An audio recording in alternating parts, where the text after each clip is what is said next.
নিজেকে কাপুরুষ মনে করিয়েন না, নিজেকে পুরুষ মনে করেন। আপনি পুরুষ বসে আছেন, স্ত্রী বাজার যাবে মানে আপনি বলেন কি? 10টার সময় বাজারে ঢুকে বিকাল 3টায় ফিরে আসে, কত মানুষ তাকে ধাক্কা মেরেছে আপনি জানেন না? আপনি কি কাপুরুষ? আপনি কি আগাছা? আপনি কি কাপুরুষ? আপনি কি আগাছা? ওই যে বাজার পূর্ণ করেছে মেয়েটা, ওর কি বাপ নাই? ও কি অমুসলিমের মেয়ে? ওকে হিন্দু মেয়ে বলেন কি আপনি? হিন্দুর একটা বৈশিষ্ট্য আছে, কপালে টিপ দেয়, দেখেননি আপনি?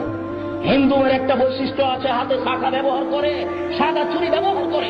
হিন্দু মেয়ের একটা বৈশিষ্ট্য আছে, কপালে টিপ না দিলে বের হবে না বিবাহের পরে। বাজার দখল করেছে আপনার মেয়ে, নিজেকে কাপুরুষ মনে করিয়েন না। ঠিক আপনার সব জীবনে জন্ম দিতে পারলেই বাপ হওয়া যায় না, প্রসাব করাতে পারলেই মা হওয়া যায় না। পাগলীয় বাচ্চা প্রসাব করাতে পারে, পাগলীয় বাচ্চাকে দুধ পান করাতে পারে, পাগল বাচ্চা জন্ম দিতে পারে। পাগলের মধ্যে আর আপনার যে পার্থক্য কি? আপনার মেয়ে বাজারে যাবে না, আপনার মেয়েকে লক্ষ্য করে আল্লাহর নবী বলছেন, মনে হচ্ছে